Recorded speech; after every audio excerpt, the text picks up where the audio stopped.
Bonsoir à tous et bienvenue dans votre émission politique 2018 et après. Claudine, bonsoir. Bonsoir. Alors avec toi, on va pouvoir suivre en première partie un débat entre nos deux invités politiques. Oui, ce soir je reçois Sonia Backès, présidente des Républicains calédoniens, et Jean-Pierre Diawé, porte-parole du Palika. Avec eux, nous allons évoquer le lien entre la Nouvelle-Calédonie et la France, leur vision de l'évolution de ce lien après le référendum du 4 novembre, un lien économique, politique, stratégique ou culturel. Nous essaierons de faire le tour de l'ensemble de ces thématiques. Faut-il consolider ces liens ou au contraire s'en délier? On va avoir 1 heure pour en parler ensemble et en direct. Et tout de suite après, il y aura une seconde partie avec nos 3 invités de la société civile. Ils poseront directement leurs questions aux élus sur certains aspects du destin commun. Il y aura Atem Belaji, patron d'une société numérique en Nouvelle-Calédonie. Il a créé et dirige plusieurs sociétés toutes calédoniennes. Il est là depuis 16 ans et pourtant il ne pourra pas voter au référendum. Il y aura Jean-Luc Faure, directeur du lycée du Grand Nouméa, réputé pour la diversité culturelle de ses élèves. Il interpellera nos invités sur son expérience du vivre ensemble à l'école. Et enfin, nous recevrons Margie Adjuniop, professeure de hip-hop. Elle a un diplôme de chimie mais ne trouve pas de travail dans son domaine. Elle parlera culture et chômage des jeunes. En attendant, je vous laisse avec Claudine Véry. On se retrouve dans 1 heure.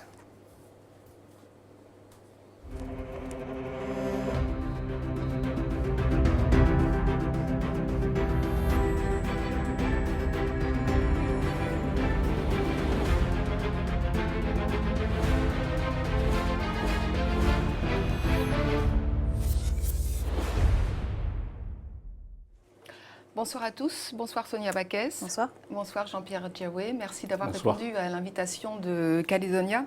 Alors la première question que j'ai envie de vous poser porte sur l'actualité incontournable du moment, qui est la victoire des Bleus en Coupe du Monde. C'est un événement sportif, mais également un événement très patriotique.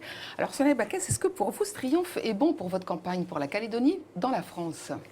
C'était surtout une très grande émotion qu'on a tous ressentie. On a tous vécu cette finale en particulier en direct. Et c'est vrai que ce qu'on a vu, alors moi j'ai été ensuite fêter la victoire des Bleus, on a vu toutes les couleurs de Calédonie ensemble sous le drapeau bleu-blanc-rouge. C'est vrai que c'était beaucoup d'émotions. On n'était pas dans la campagne à ce moment-là.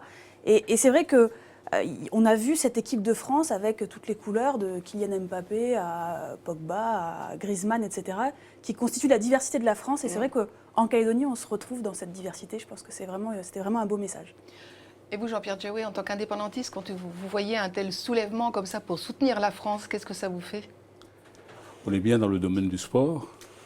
Et la Nouvelle-Calédonie, d'une manière générale, a toujours été supporter de la France. En 1998, on avait un Calédonien qui était dans l'équipe de France et qui était devenu championne du monde, avec Christian Carambeu. Et aujourd'hui encore, la France se retrouve sur le toit du monde dans sa grande diversité. Et ça, c'est quelque chose qui est magnifique, oui. Mais vous dites on a gagné ou ils ont gagné? On a gagné.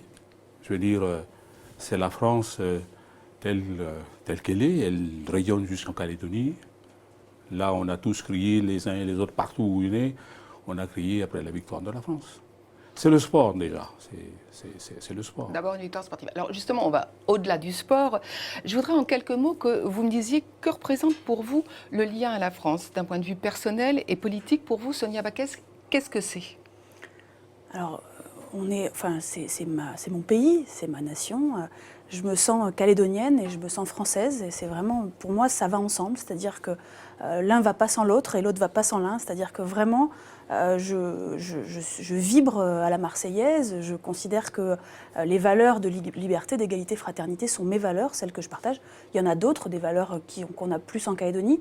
Mais en tout cas, réellement, c'est mon pays. C'est mon pays. Et en dehors même de toutes les questions qu'on va aborder ensuite, de transferts financiers, de quotidien des Calédoniens, on a la chance en Nouvelle-Calédonie finalement d'avoir ce grand pays qui nous protège d'un certain nombre de choses. Et c'est vrai que moi je suis fière d'être calédonienne et je suis fière d'être française. Donc un lien de protection. Pour vous, Jean-Pierre Diawé, qui représentait le peuple colonisé, est-ce que 30 ans après les accords de Matignon, pour vous, le lien à la France reste un lien de subordination? Écoutez, moi je n'ai pas choisi d'être français. Je suis né avec des parents qui ont vu quelqu'un arriver dans leur pays, donc c'est le colonisateur. et qui les a marginalisés, qui les a humiliés à un moment donné. Et donc nous sommes arrivés à ce moment-là. On n'a pas choisi d'être français, on a été obligé de se naturaliser français. C'est la raison pour laquelle nous sommes aujourd'hui les indépendantistes. Nous sommes un peuple qui a été colonisé à un moment donné. On n'a pas voulu. On est des peuples, on est des êtres humains dans le monde, et les êtres humains dans le monde, ce sont des gens qui sont appelés à être libres. Mais il fut un temps où c'était un petit peu la loi de la jungle. Et quand on parle de la loi de la jungle, c'est les plus forts qui sont, c'est la loi du plus fort qui est la meilleure. Et donc quand ils sont arrivés ici, ils ont vu un peuple qui était là, qui étaient les premiers occupants de ce pays. Ils ont dit que, eh bien, on va prendre ce pays-là. Et quand on voit ce qui s'est passé dans toute l'histoire de notre pays, on comprend. Et c'est partout dans le monde où un certain nombre de pays ont été colonisés par de grandes puissances. Mais ils ont cherché à un moment donné à retrouver leur liberté. Là. Et aujourd'hui, c'est un droit qui est inné. Donc moi, je dirais, les liens à la France, je suis français parce qu'on a été colonisé à un moment donné, on a dit qu'on est français, mais on aspire à une autre vie, à devenir indépendant, et c'est la raison pour laquelle nous sommes... Donc ça reste un lien de tutelle pour vous. Voilà, c'est un lien de tutelle. Alors, je voudrais qu'on parle du référendum, évidemment, qui va être le grand rendez-vous dans moins de 4 mois, puisqu'on va poser la question aux Calédoniens. Voulez-vous que la Nouvelle-Calédonie accède à la pleine souveraineté et devienne indépendante? Alors, sous réserve que le non l'emporte, les républicains calédoniens disent, au lendemain du scrutin, la situation de colonisation s'arrête. Est-ce que ça signifie pour vous, Sonia Backès, que le référendum marque le terme de l'émancipation et qu'après le référendum, la situation actuelle, finalement, se fige? Alors d'abord, je voulais répondre, et ça va répondre en partie à votre question, à ce que vient de dire Jean-Pierre Jaiwe sur la colonisation. Il a retenu, et je l'entends très bien, d'un certain nombre de choses qui ont été imposées aux Kanaks à l'époque, et effectivement, ça fait partie des ombres de la colonisation. Il ne faut pas oublier qu'il y a eu des lumières, et elles ont été reconnues par tous, et je pense que c'est cet équilibre qui fait qu'on a réussi à trouver des accords, les accords de Matignon, puis l'accord de Nouméa. Mais Jean-Pierre a dit on a été colonisé. Je crois qu'effectivement, on n'est plus aujourd'hui du tout, parce qu'on a évolué depuis 30 ans avec les accords de Matignon, avec l'accord de Nouméa, vers une situation où il y a plus, on n'a plus une puissance coloniale qui impose des décisions à un peuple colonisé en lui demandant pas son avis. On est dans une situation où Jean-Pierre Jaiwe est en province Nord, la province Nord prend ses décisions seule. Avec en partie l'argent de la France, mais en tout cas, elle décide seule de ce qu'elle fait au niveau économique, de ce qu'elle fait au niveau éducatif. Et finalement, il n'y a plus ce lien de subordination. Et donc, pour répondre à votre question, je considère qu'effectivement, le fait que l'ensemble de ce qu'on appelle la population intéressée, qui a été définie d'abord avec Nainville-les-Roches, puis avec les différents accords, que l'ensemble de la population intéressée puisse s'exprimer et dire si elle souhaite oui ou non rester dans la République française, bien finalement, ça termine ce processus de décolonisation. Et donc, effectivement, on n'est plus dans un lien de subordination, puisque les Calédoniens auront décidé seuls de leur destin. Ils auront décidé seuls de rester à l'intérieur de la République française. Ça s'arrête. Je rappelle effectivement que vous citiez dans votre livre, dont je parlerai tout à l'heure, la décolonisation n'est guère plus qu'un slogan électoral et une imposture politicienne. Donc, effectivement, pour vous, la décolonisation, même si c'est finalement le fondement de l'accord de Nouméa, n'a plus lieu d'être. Je considère simplement, c'est pas que ça n'a pas eu lieu, c'est-à-dire que je considère simplement que le processus de décolonisation a eu lieu et qu'on a fait tout ce qu'il fallait pour qu'on soit plus dans une situation de peuple colonisé avec une puissance coloniale qui impose des décisions. Alors, vous, Jean-Pierre Jaiwe, à l'UNI, vous avez une vision totalement différente puisque vous répétez au contraire que nous sommes dans le cadre d'un processus de décolonisation négocié. Et donc, ça veut dire que, quel que soit le résultat du référendum, le lien avec la France va continuer à être réformé, voire à se réduire, et qu'on va continuer dans le cadre à cheminer sur ce processus. C'est ça? Oui, tout à fait. Ce qu'il faut rappeler, c'est que, je le disais tout à l'heure, donc Sonia dit sa position sur le fait que le peuple kanak a été colonisé, et nous avons mené le combat du peuple colonisé jusqu'à ce que l'on ouvre. C'est un geste que j'appelle un geste de grande humanité, de reconnaissance de ceux qui sont autrefois appelés les victimes de l'histoire, ceux qui ont été bannis de leur terre pour venir ici exilés dans un autre pays.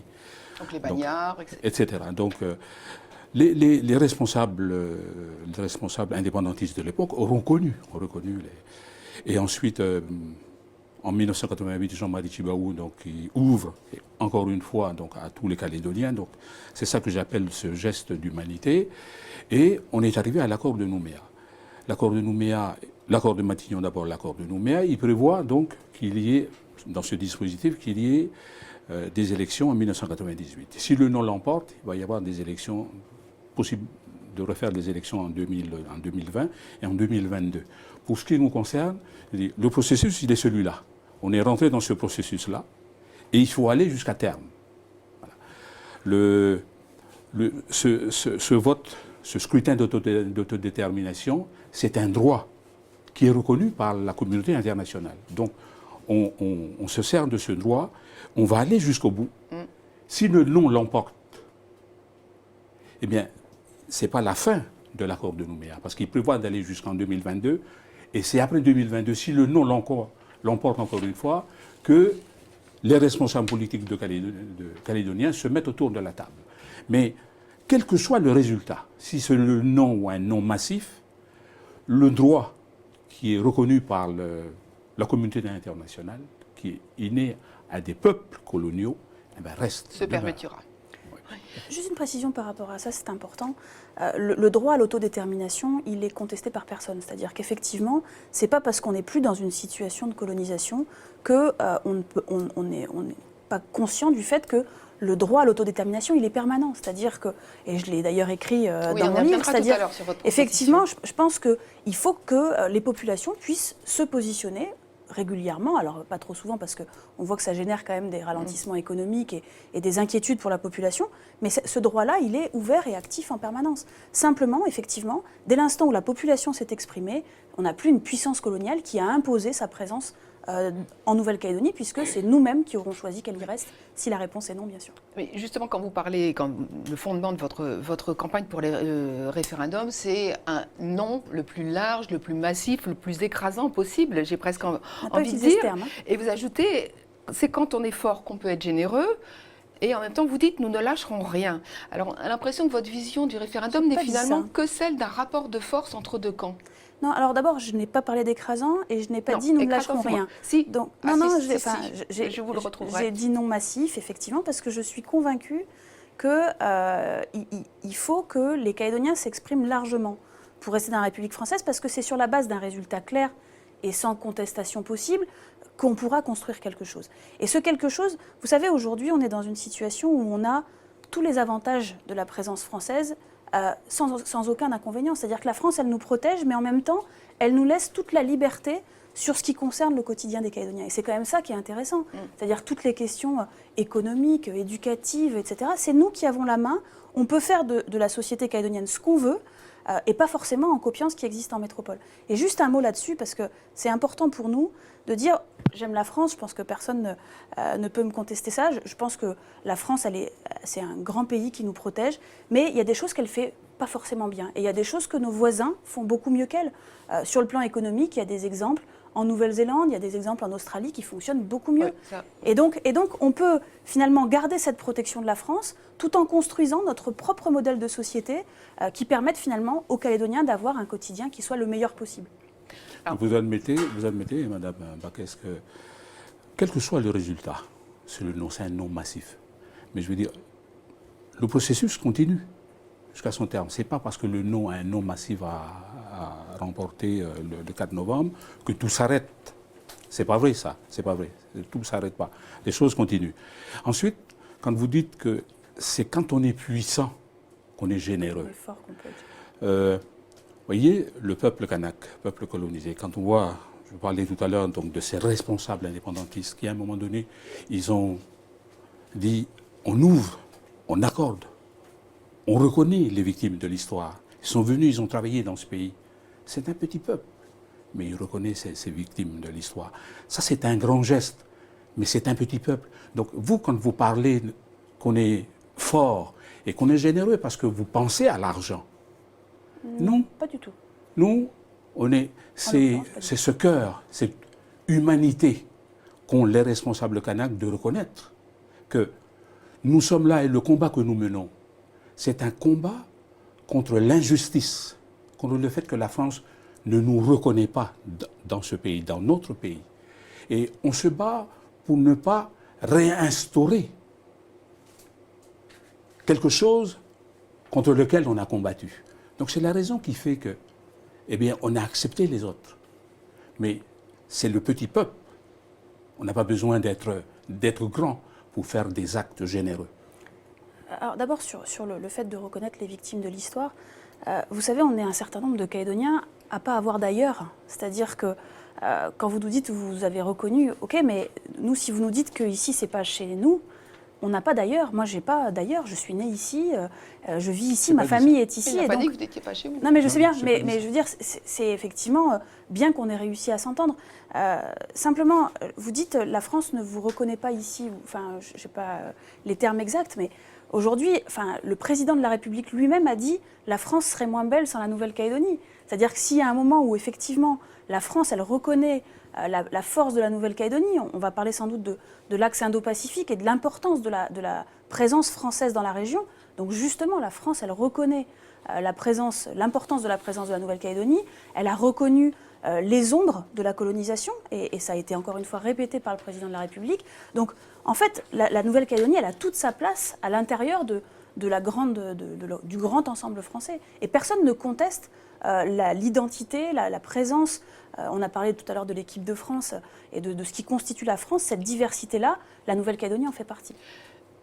Alors, je rappelle juste pour nos téléspectateurs qu'on est en direct et que les temps de parole de nos invités sont chronométrés. Je voulais juste creuser un petit peu quand vous dites c'est quand on est fort qu'on peut être généreux. Mais en fait, on a l'impression que vous voulez négocier avec les indépendantistes quand ils seront dans une position de faiblesse, quoi. Et écrasons-les au référendum et après, quand ils seront bien par terre, on pourra négocier avec eux. Ça peut être compris aussi comme ça. Alors, c'est pas du tout ça. Je crois que c'est vraiment... l'idée, c'est que les Calédoniens s'expriment librement. Moi, j'ai pas du tout l'état d'esprit de dire il faut se cacher de voter non. C'était en réponse à ça qu'on a parlé de non massif. Il y en a qui disent non, mais il faut que le non soit pas trop important parce que sinon, on va humilier nos adversaires. Mais nos partenaires, adversaires indépendantistes, puisqu'on est partenaires dans l'accord de Nouméa, ils ont souhaité, et le Palika le premier, aller à ce référendum. C'est-à-dire qu'il y avait à l'époque des propositions d'un certain nombre de partis politiques qui disaient il faut à tout prix éviter le référendum, il faut trouver un accord. Et les indépendantistes ont décidé d'aller à ce référendum et d'aller au bout et de faire campagne, eux pour le oui bien évidemment et nous pour le non. Et donc je pense qu'il faut respecter la volonté de chacun, la campagne de chacun, et que le résultat soit le plus clair possible. Et sur cette base-là, si effectivement, et c'est ce que je souhaite, les Calédoniens souhaitent très majoritairement rester dans la France, eh bien on sera en capacité d'avoir des discussions dans le cadre de la République française, mais avec des vraies possibilités d'évolution.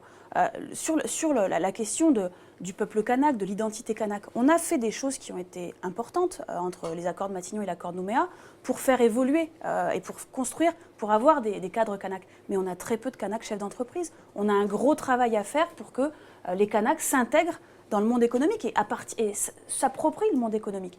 On a tout à l'heure un chef d'entreprise qui va s'exprimer. On a très très peu de kanaks chefs d'entreprise. Il faut qu'on travaille là-dessus. Donc on a vraiment des choses à faire et il ne s'agit pas du tout d'écraser l'adversaire. C'est jamais un terme que j'ai utilisé. Simplement, je considère que plus on sera nombreux à voter pour la France et à dire que la France doit rester, et plus on pourra avoir des discussions claires entre nous.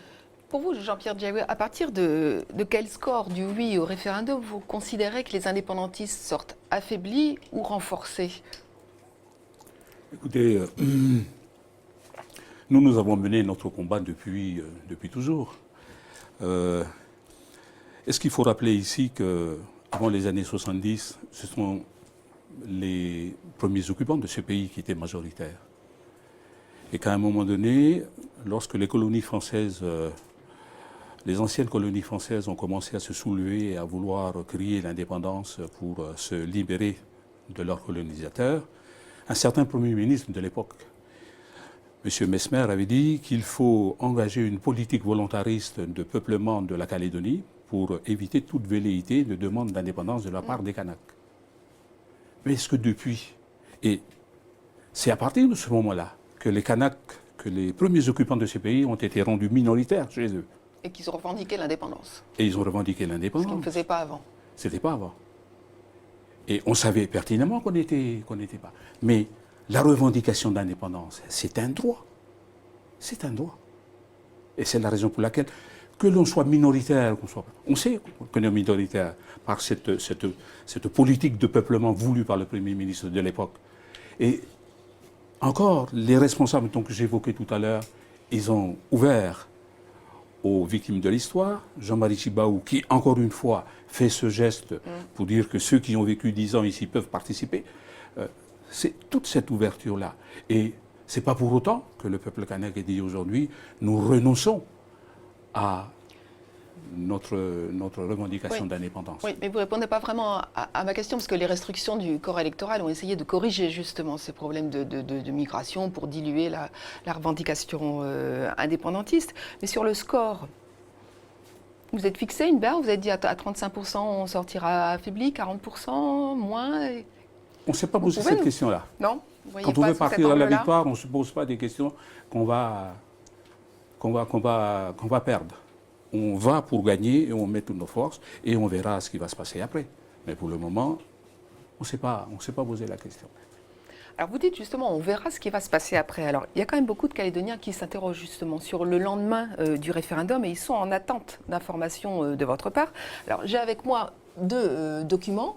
Un document qui a été publié par l'Uni Palika, Kanaki Nouvelle-Calédonie, un État souverain en Océanie. C'est un document d'une centaine de pages qui est extrêmement détaillé sur votre projet politique.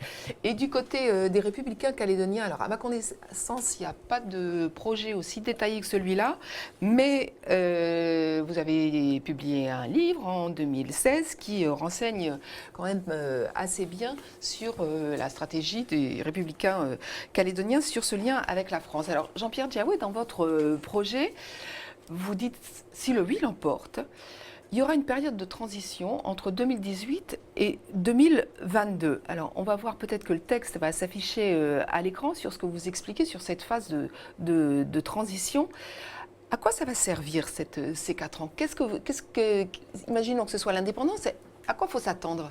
Alors peut-être, je voulais juste apporter une précision parce que vous parlez, donc, moi je suis porte-parole du Palika et vous parlez donc du document qui est un document qui a été travaillé par l'UNI. Auquel vous adhérez. Voilà, c'est ça. Mais le projet d'indépendance, c'est un projet qui est porté par le FNLKS, par tout l'ensemble du FNLKS. Et ce document qui est là n'est pas le contraire du document du FNLKS. Ça, c'est une précision qu'il faut rapporter et qui a son importance.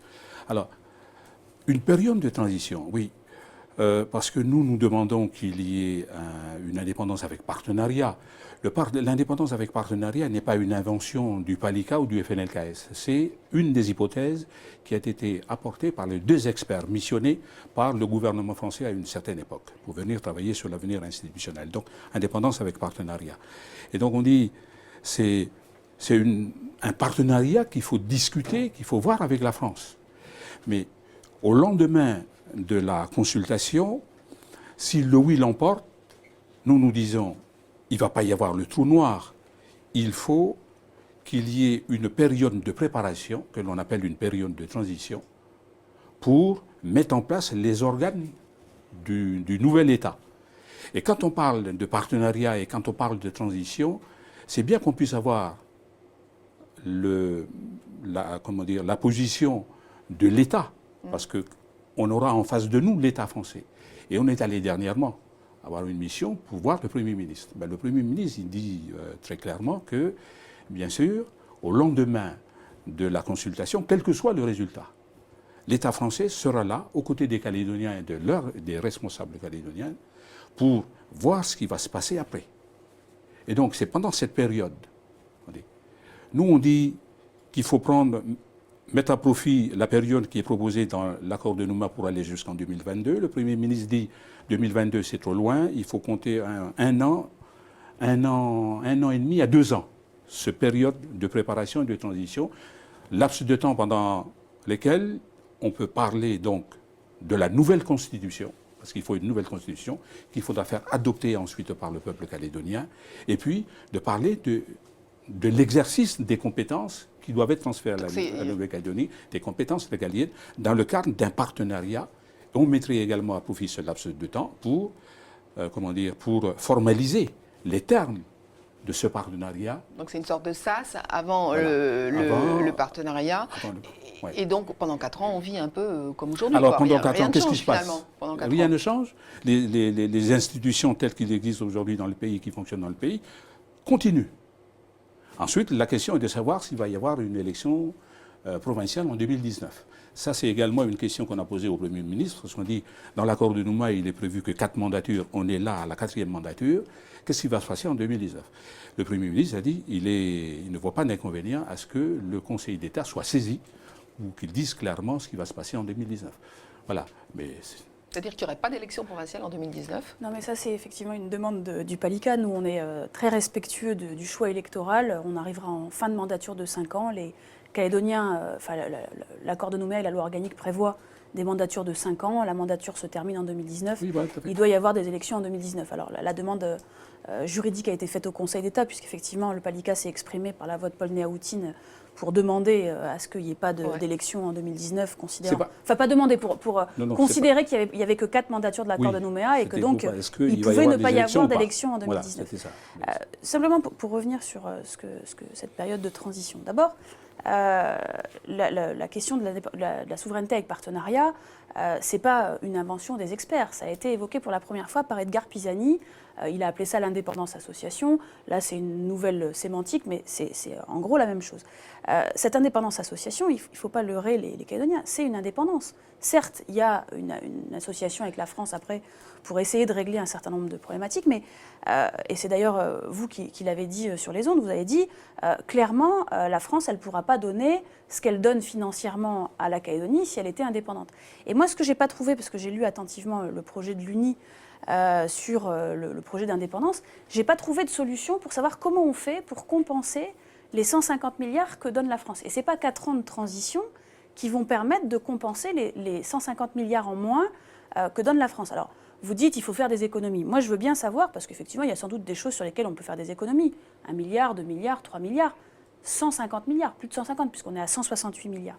Et en fait, ce que je regrette, c'est que je pense que ce référendum, il aurait dû être projet contre projet. Nous, on défend un projet. Alors justement, parce si vous me permettez juste de finir, on va peut-être y arriver, mais après. simplement projet contre projet. Et en fait, on se rend compte que cette histoire de période transitoire, elle est un peu là pour rassurer, pour dire ça vous inquiétez pas, c'est pas le grand vide derrière.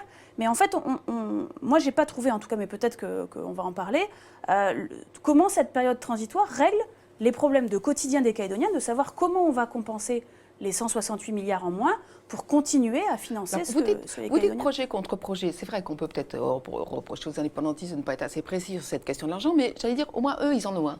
Chez les loyalistes, le projet commun des loyalistes, on le cherche, hein, là, je vous dis, vous avez dit, on préconise une solution qui garantira un statut pérenne et original dans l'ensemble français. À quoi ça correspond, ça ?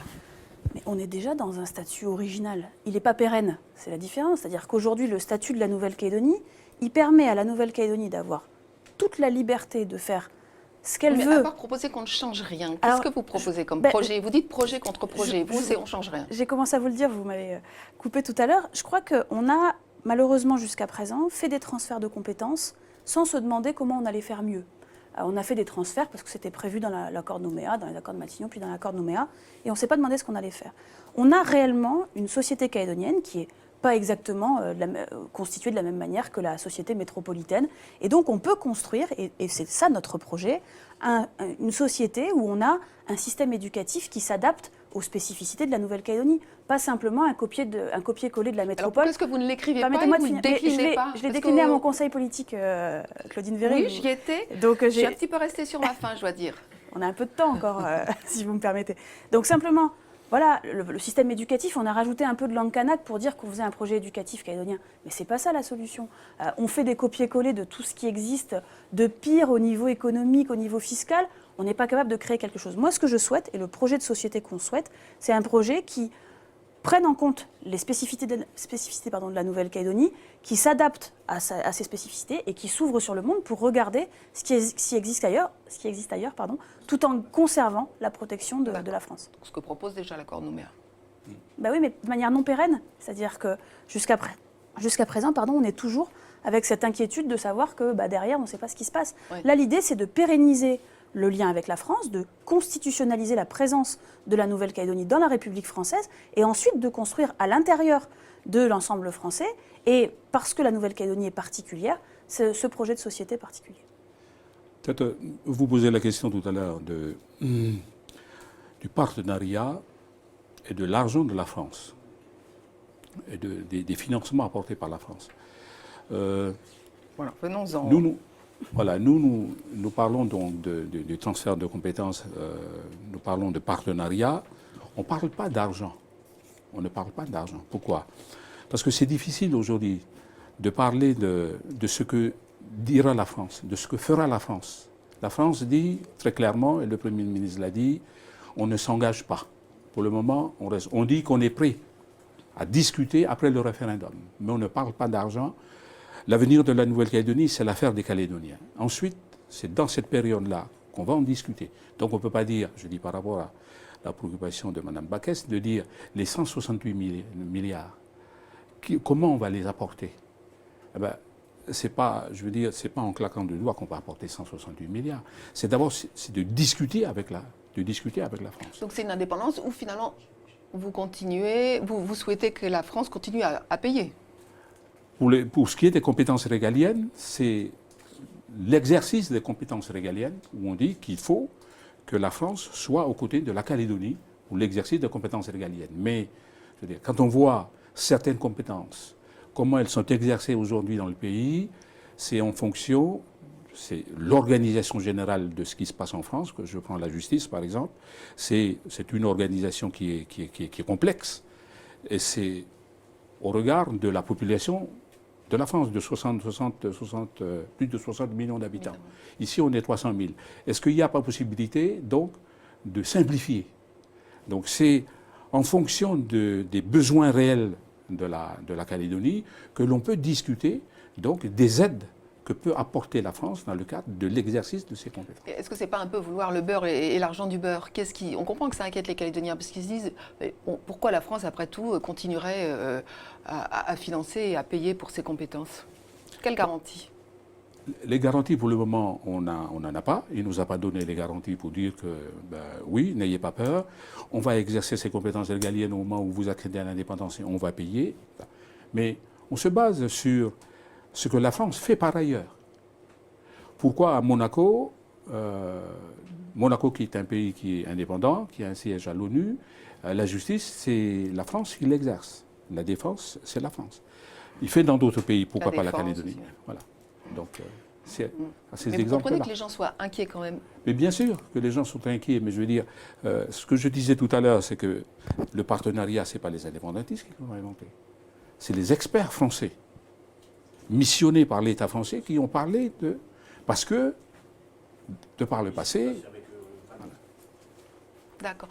Alors, c'est vrai que Sonia Backès, vous utilisez effectivement beaucoup cet argument de l'argent comme argument de campagne, et vous citez très souvent l'exemple du Vanuatu, un petit peu comme un épouvantail, qui sera un pays où on est pauvre et malade, en gros, au Vanuatu. Mais est-ce que finalement, cette comparaison est fondée, parce que vous comparez justement un pays qui a vécu une indépendance brutale, de rupture, à la Nouvelle-Calédonie, qui au contraire s'émancipe progressivement et accompagné par la France depuis 30 ans. Mais, enfin, oui, mais il faut Est-ce pas... que comparaison est raison, là? Bah oui, Jean-Pierre Diaoué dit on n'a aucune garantie. Je le remercie d'ailleurs de son honnêteté là-dessus. Effectivement, tous les liens de coopération internationale que la France a avec d'autres pays, si on le ramène par habitant, c'est de l'ordre de 100 fois moins que ce que la France donne à la Nouvelle-Calédonie, tout simplement parce que la Nouvelle-Calédonie est dans la République française. Et que la France, dans la situation économique et financière dans laquelle elle ne va pas décider de continuer à donner la même chose à la Nouvelle-Calédonie si la Nouvelle-Calédonie lui dit on ne veut plus de vous. Enfin, et c'est normal, on ne pourrait pas lui reprocher. Si les Calédoniens décidaient de dire on n'est plus français, et la France dirait, c'est ce que j'entends, ah, mais vous inquiétez pas, on sera toujours là quand même. Non, enfin, je veux dire, ça a été d'ailleurs dit très clairement par Manuel Valls quand il est venu en Nouvelle-Calédonie. Il a dit il ne faut pas se leurrer. Si vous décidez de ne plus être français, la France, elle ne vous aidera plus à la hauteur où elle vous aide. Donc c'est 100 fois moins, ça veut dire qu'on passe de 168 milliards à 1,6 milliard. Ça fait quand même une petite différence. Vous parlez toujours là, Mme Backès. Non mais là c'est le sujet. Hein. Oui, et puis, pour reprendre sur la question du Vanuatu, vous avez parlé de mon livre, mais on a produit, nous, et on va sur le terrain avec un document qui explique la différence. Et vous me dites, le Vanuatu, c'est un pays où on serait pauvre et malade.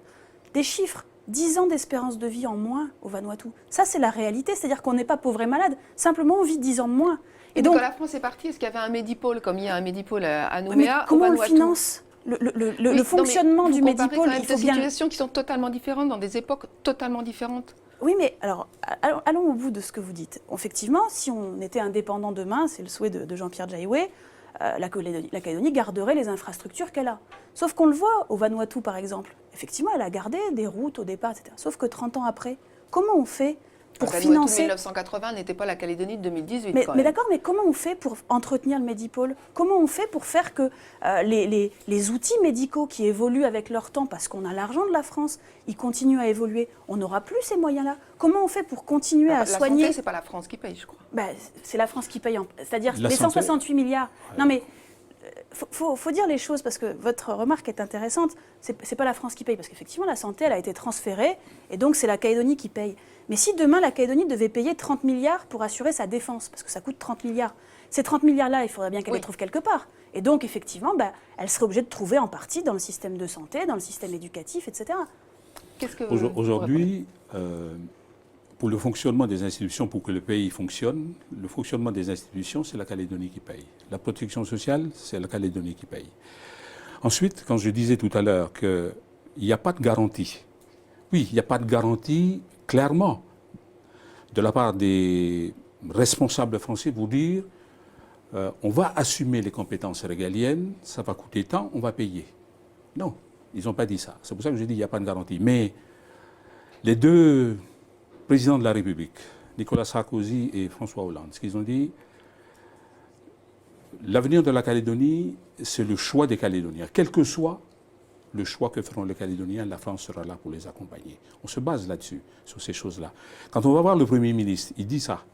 Quand on va voir les différents responsables des différents groupes politiques, ils disent qu'on est là ensemble depuis 150 ans, ce n'est pas du jour au lendemain qu'on va abandonner la Nouvelle-Calédonie. Il dit ça. Il dit ça. Ensuite, c'est la parole. Est-ce que financièrement, ils vont accompagner ? Ils n'ont pas dit comme ça, mais ils disent qu'ils seront là pour accompagner. Voilà, ça c'est une chose, je voudrais dire. Et ensuite, je voudrais revenir par rapport aux comparaisons, Madame Backès. Moi je trouve que c'est indécent, que c'est un non-respect d'un peuple de parler de leur pauvreté, de parler de leur situation pour se prévaloir de quelque chose que l'on porte, d'un projet que l'on porte et que tu veux le porter haut et fort, pour la Calédonie. Je pense que ce n'est pas digne de se baser sur la pauvreté, sur la situation des gens. C'est des êtres humains. C'est des êtres humains. Il faut faire attention à ce que l'on fait. Oui, mais je ne dis pas le contraire. Et puis, effectivement, il y en a qui vivent comme ça et qui sont très heureux de vivre comme ça. Mais il y a des chiffres et des faits. C'est pas à faire des comparaisons, parce que là, c'est la campagne de la peur que vous êtes en train de mener partout. Mais pas du tout. Il faut, Monsieur Jaiwe, ce que j'aimerais, c'est que sur le terrain, quand on va sur le terrain, nous, on dit concrètement, c'est 168 milliards. Qu'est-ce que vous proposez concrètement pour compenser ça? Oui, la Calédonie veut aussi un petit peu au-dessus de ses moyens. Je pense qu'avec une fiscalité un peu plus 2, 3, efficace 5, 10 milliards, une réforme de l'économie, je pense qu'on pourrait... Pas 160, Claudine Berry. Non, peut-être pas, mais à mon avis, plus qu'un ou deux. Donc, simplement, effectivement, nous, on dit, si vous voulez l'indépendance, voilà les exemples de pays indépendants, et voilà ce que ça donne en termes de chiffres. Il n'y a pas de...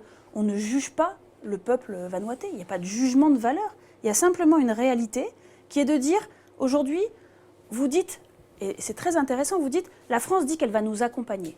Mais vous savez, le président de la République, quand il nous a reçus en novembre 2017, il a expliqué cet accompagnement. Et il a dit, si vous décidez d'être indépendant, je vous accompagnerai pour mettre en place les institutions qui vous permettront de gérer la Nouvelle-Calédonie. Il n'a pas dit qu'il continuerait à donner 168 milliards. Et donc, il ne faut pas dire aux Calédoniens que parce que la France va accompagner le cheminement si les Calédoniens décidaient d'être indépendants, ça voudrait dire qu'ils compenseraient. Parce que ça, ce n'est pas la réalité. La France ne continuera pas à donner 160 milliards à un pays qui a décidé d'être indépendant. Ce n'est pas possible. Donc, je crois qu'il faut dire aux gens concrètement, et je pense que ça serait apprécié par les populations de leur dire concrètement, qu'est-ce que vous enlevez concrètement dans le système de santé, comment vous faites pour financer le Medipôle, comment vous faites dans les communes du Nord par exemple, puisque Jean-Pierre Jayoué est originaire du Nord, c'est de l'ordre de 25% des budgets des communes qui est financé directement par l'État.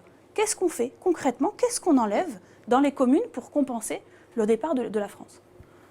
Vous voulez répondre, Oui. Jean-Pierre Jayoué? Alors, je veux dire que on ne dit pas aux gens que la France va nous accompagner. Les responsables français disent qu'ils vont nous accompagner et ils vont garder les 168 milliards. On ne dit pas ça. On dit, la France dit qu'il va nous accompagner. Et la réflexion que l'on fait, nous, c'est de dire, au moment où on va, dans cette période de transition, c'est de regarder les financements que la France fait en Calédonie, dans le financement des compétences régaliennes qu'elle exerce aujourd'hui. C'est de dire, est-ce qu'on a vraiment besoin de ça? Je parlais tout à l'heure du système judiciaire ici en Calédonie, qui est organisé ici en Calédonie comme en France. Nous, on dit que c'est compliqué. On peut revenir à un système beaucoup plus simple, mais avec comme enjeu majeur que la justice, que le justiciable puisse bénéficier d'un jugement équitable. Et si on peut, configurer les choses aux besoins réels du pays, ça c'est une première chose. Et ensuite, ici au niveau de la Nouvelle-Calédonie, il y a certainement des efforts à faire. Quand on voit que la Nouvelle-Calédonie est aujourd'hui compétente en termes de fiscalité, est-ce que la Nouvelle-Calédonie a fait tout ce qu'il faut? Est-ce que les contribuables calédoniens payent ou participent en fonction de ce que vraiment ils gagnent dans ce pays? Je ne pense pas. Est-ce qu'il n'y a pas de gaspillage dans le fonctionnement de nos institutions? Il y a certainement des choses qu'il faut, on n'est pas rentré dans le détail là-dessus, mais on dit qu'il faut venir dans les besoins réels de notre pays et on verra qu'on peut faire des économies et la France ne peut peut-être pas nous accompagner à hauteur de 168 milliards, mais peut-être que si elle réduisait ses dépenses et en fonction des besoins réels de la Calédonie, peut-être qu'il pourrait nous accompagner, nous aider. C'est vraiment très intéressant parce qu'on rentre dans les vrais sujets de projets de société. Jean-Pierre Jayoué parle de la justice. C'est important, il dit effectivement peut-être qu'on peut revoir le système de justice pour faire des économies.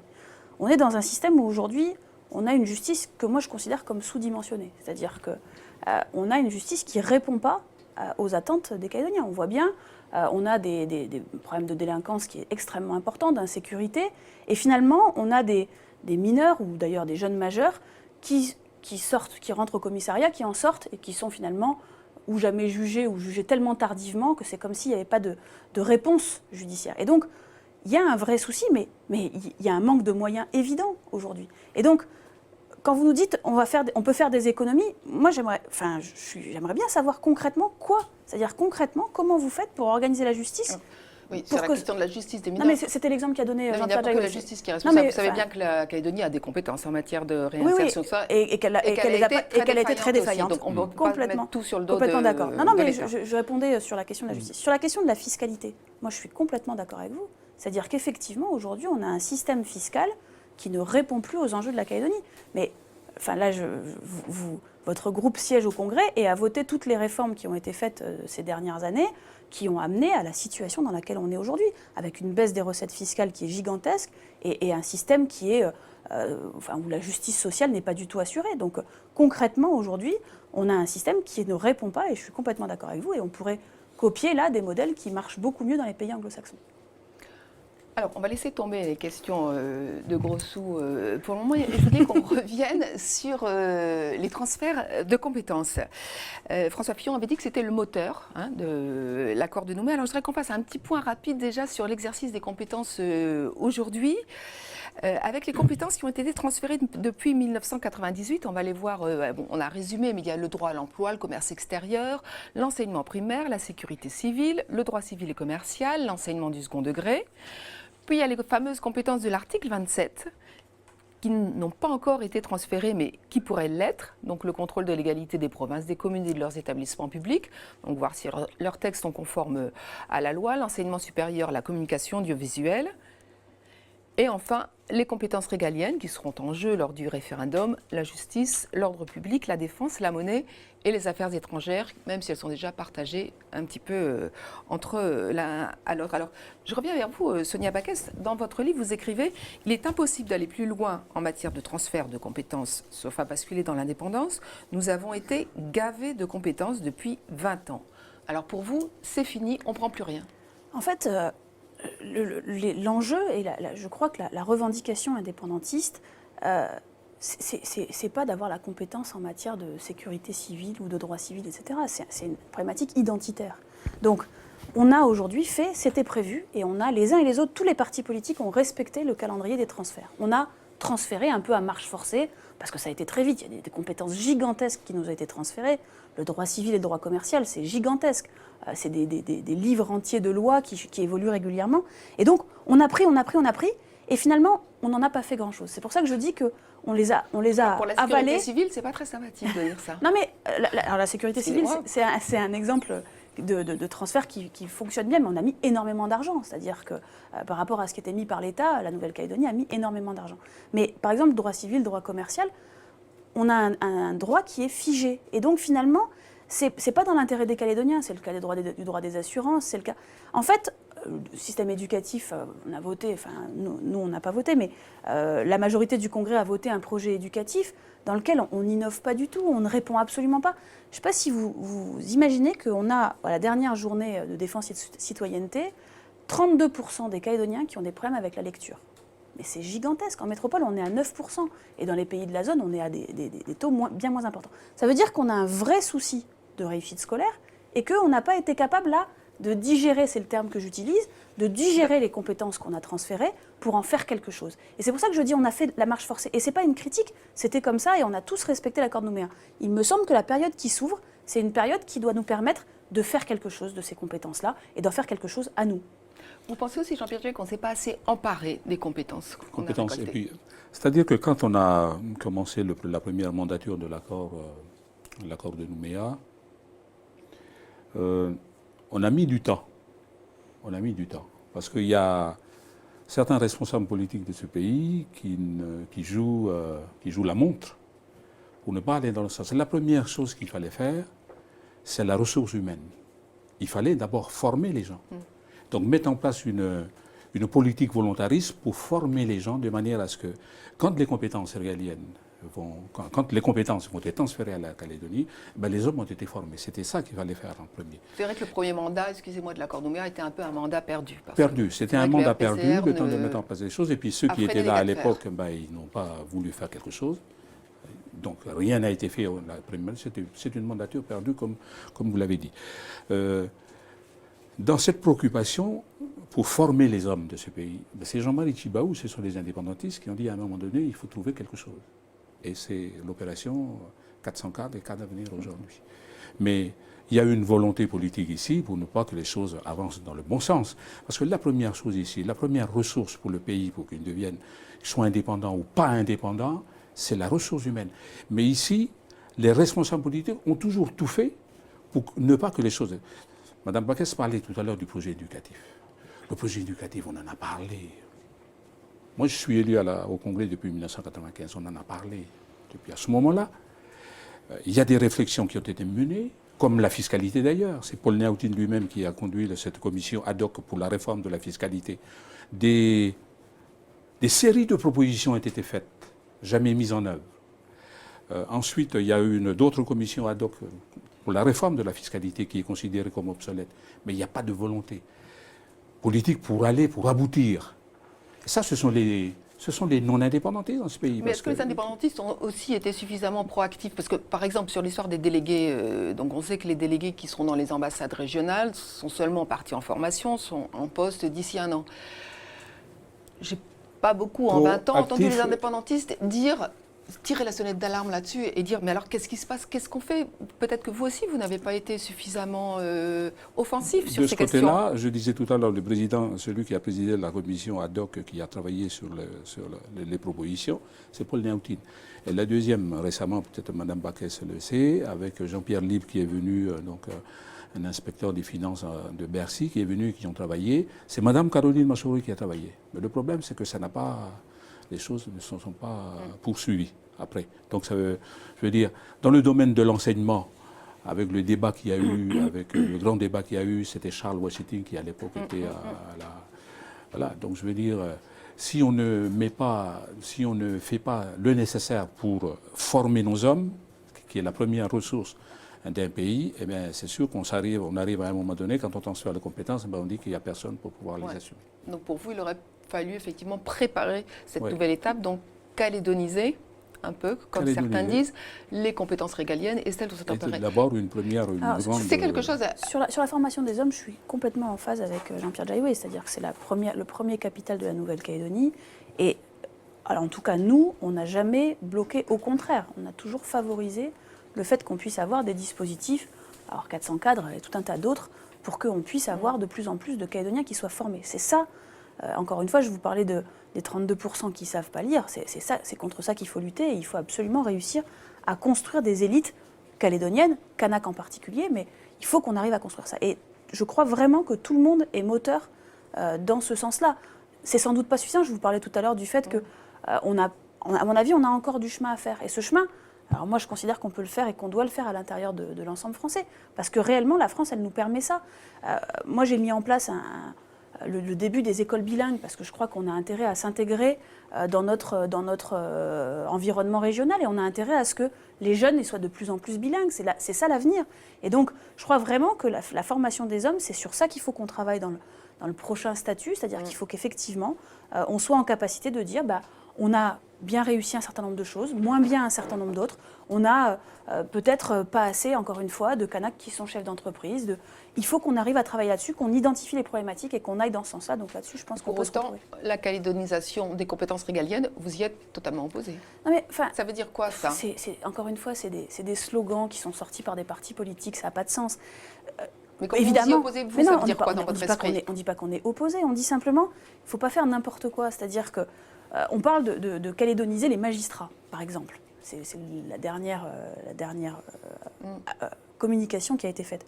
Les magistrats, c'est important qu'ils conservent leur indépendance. On ne peut pas avoir que des magistrats qui sont des Calédoniens et qui restent tout le temps en Calédonie, parce qu'on est 270 000 ou 280 000, on se connaît tous, on est tous plus ou moins famille. C'est pas possible. Il faut garder il faut que la justice reste indépendante, et pour ça, eh bien, il faut qu'on puisse avoir. Mais vous n'êtes pas opposé à la formation de magistrats calédoniens. Mais bien sûr que non. Mais on peut pas. Mais il faut arrêter d'être dans l'objectif de 100% de calédonisation sur les. Ça peut pas fonctionner comme ça. On cite les magistrats, mais il y a plein d'autres domaines dans lesquels on peut pas avoir 100% de Calédoniens. Il faut. 100%, on est loin. Oui, mais faut pas dire n'importe quoi. Et puis il faut surtout que cette calédonisation, elle n'amène pas à recruter avec des différences de niveau. Je crois que les Calédoniens, ils sont en capacité. Et moi, je trouve que dire qu'il faut baisser le niveau pour que les Calédoniens réussissent, je trouve que c'est très désagréable pour les Calédoniens. Je crois que les Calédoniens, ils ont la capacité de réussir, ils ont la capacité de réussir des concours qui sont à leur portée, et il faut les amener à réussir à compétence égale, effectivement. Mais quelle que soit l'option qui sera choisie le 4 novembre, je veux dire, cet objectif-là reste. Tout à fait. De faire en sorte de former les Calédoniens pour occuper les postes qui sont ici, même si, je veux dire, au niveau de la justice, au niveau de l'ordre public, au niveau de la défense, etc. Je veux dire, ça reste. Alors, le dernier chapitre de notre débat qu'on va essayer de voir rapidement, c'est celui de la place de la Nouvelle-Calédonie dans le monde et dans la région. Et je veux notamment revenir sur le discours d'Emmanuel Macron au théâtre de Lille. Et dans ce discours, il avait clairement défini le rôle qu'il voulait que la Nouvelle-Calédonie joue dans le cadre de ce fameux axe Indo-Pacifique. Est-ce que vous, en tant qu'indépendantiste, être la tête de pont de la diplomatie française dans le Pacifique, ça peut vous convenir? Parce que vous étiez content de ce discours. Alors, content de ce discours, moi personnellement, non, ça me disait rien. Parce que c'est une autre manière de dire la France serait moins belle sans la Calédonie. Ça veut dire que le président de la République, il veut que la France soit belle. Et donc, il veut que la Calédonie reste dans la France. C'est ça. C'est comme ça qu'on l'a compris aussi. C'est ça le discours du président. Mais il l'a dit autrement. Il est tellement habile qu'il dit des choses. Voilà. Mais pour revenir à ce que vous dites, quand on regarde un petit peu ce qui se passe là, quand on voit la destination de nos importations, ou l'origine de la destination de nos exportations et l'origine l'origine de nos exportations, de nos importations plutôt, eh bien, on se rend compte que au niveau de l'Asie, les choses augmentent en termes d'importation, en termes d'exportation. Ça augmente. Et au niveau de l'Europe, les choses diminuent. Donc, pour dire quoi? Pour dire qu'il y a quelque chose qui est en train de se mettre en place, et ça va tout à fait dans le sens de ce que dit le président de la République, comme cet axe Indo-Pacifique qui est en train de se mettre en place, on dirait, comme tout naturellement. D'accord, d'accord. Excusez-moi, je crois qu'on a un petit peu débordé sur le temps. Juste un mot, Sonia Backès, sur ce thème. Un mot, je crois qu'effectivement, c'est une chance d'être la tête de pont de la France dans le Pacifique. Et moi, ce que je souhaite, c'est qu'on puisse revoir nos relations commerciales avec l'Australie et la Nouvelle-Zélande pour qu'on puisse effectivement importer plutôt de cette zone-là, plutôt que d'importer de plus loin, parce que c'est l'intérêt du consommateur. C'est l'intérêt du consommateur de trouver des accords commerciaux avec la zone. Merci à vous. Voilà qui met un terme à la première partie de cette émission, mais surtout restez avec nous. Vous avez maintenant rendez-vous avec Falaï Ouedraogo et ses 3 invités issus de la société civile qui vont cette fois eux-mêmes interroger Sonia Backès et Jean-Pierre Diawé. Merci. De retour dans votre émission politique pour cette seconde partie. Je le rappelle que nous sommes en direct sur votre télé calédonien et sur Facebook. Donc n'hésitez pas à réagir sur notre page. Avec moi sur ce plateau, nos 2 élus, Sonia Backès, présidente des Républicains calédoniens, et Jean-Pierre Diawé, porte-parole du Palika. Bonsoir. Bonsoir. Alors après le débat entre nos 2 élus, place aux questions posées par nos 3 invités de la société civile. Ils se posent des questions sur le destin commun, sa réalité et ses limites. Ils vont vous interpeller sur des sujets qui les touchent personnellement. Ils auront chacun 15 minutes et ce sera chronométré. Notre premier invité est Hatem Bellagi. Il est entrepreneur. Je vous propose de le découvrir à travers ce court portrait. Hatem Bellagi, 42 ans, est né en Tunisie. Après des études de commerce, il part 5 ans en France où il obtient un master en informatique décisionnelle et une maîtrise d'économétrie. Il y rencontre sa femme calédonienne. Il y a 16 ans, il décide de la suivre sur le Caillou. 2 ans après, avec un associé, il crée la société Skazi, société de création de logiciels et de sites internet qui compte aujourd'hui une 60aine de personnes. Depuis, il est gérant de plusieurs sociétés, toutes calédoniennes. Il est également le président du cluster numérique du pays et fait partie du comité directeur de la FINC. Hatem Bellagi, bonsoir. Bonsoir. Vous avez donc 15 minutes pour poser vos questions. Alors, comme vous venez de l'entendre, je suis tunisien. Je suis arrivé en suivant mon épouse en Nouvelle-Calédonie, qui est calédonienne. Et après 5 ans de résidence en métropole, j'ai pu demander la nationalité en Nouvelle-Calédonie, que j'ai obtenue, la nationalité française. J'ai pu intégrer la République. Et pardon, je suis perdu. Si je calcule bien, donc je suis déjà à 16 ans de résidence. Si le non emporte lors du premier référendum, quand suit le scénario a priori prévu de 3 référendums, j'aurai normalement minimum 20 ans de résidence en Nouvelle-Calédonie et je n'aurai pas le droit de voter. Donc je voulais vous poser la question, M. Diawé, est-ce que vous trouvez ça normal? Alors, merci de la question. Quand vous êtes arrivé ici, vous avez essayé de vous renseigner un petit peu sur la situation politique du pays? Oui, absolument. D'accord. Parce que bon, vous êtes arrivé à un moment où il y a un dispositif qui a été mis en place. Et que, on parlait tout à l'heure, vous m'avez entendu tout à l'heure parler un petit peu donc, de l'histoire du pays, d'un peuple qui a été colonisé, qui à un moment donné, il a lutté pour retrouver son indépendance. Et nous sommes dans cette période-là, où il faut que le peuple calédonien se prononce. Et pour les Kanaks, les indépendantistes de ce pays, il était important d'agir sur le corps électoral. Vous étiez là tout à l'heure quand j'ai parlé de cette politique de peuplement voulue par, à l'époque, un Premier ministre du nom de Pierre Messmer. qui a mené cette campagne de peuplement, de politique de peuplement de la Calédonie pour volontairement que les premiers occupants de ce pays soient en minorité par rapport aux autres. Et donc, comme on est dans ce dispositif-là, le fait de faire venir des Français de France ou d'ailleurs qui viendraient dans le pays pour y travailler, pour participer à faire de la richesse, à produire de la richesse dans ce pays, si on devait les faire voter, vous comprenez que là, c'est un rajout de cette politique de peuplement voulue à une certaine époque. Et c'est la raison pour laquelle il y a eu ce corps électoral qui a été, à un moment donné, qui a été figé, gelé, pour une période donnée. Et donc vous êtes arrivés et vous êtes dans cette période-là. Le combat que mène le FNLKS, les indépendantistes, ils ont bien compris que cette restriction du corps électoral, elle est valable pour une période donnée. Et vous vous situez dans cette période-là. Quand on veut être un pays souverain et avoir un siège à l'ONU, la première chose que l'on doit se dire, c'est qu'il y a des règles internationales qu'il faut devoir respecter. Donc on sait très bien que cette restriction du corps électoral, elle ne peut pas durer à vitam aeternam. Il arrivera un moment donné où ça va s'arrêter. Et au moment où ça va s'arrêter, eh ben, on dira ce qui va pour les électeurs, pour les Français qui sont ici dans le pays. Sonia Backès, vous voulez réagir? Oui, juste un petit mot, parce que M. Beladji est exactement dans la situation de mon mari qui est arrivé il y a 18 ans et qui n'a pas le droit de vote, bien que marié à une Calédonienne, donc je comprends bien la situation. Simplement, Jean-Pierre Jailloux lui demandait s'il connaissait la situation quand il est arrivé. Quand il est arrivé en 2002, le corps électoral était glissant. Et donc, finalement, il s'est retrouvé, lui, dans une situation qui ne correspondait pas à celle qu'il y avait au départ.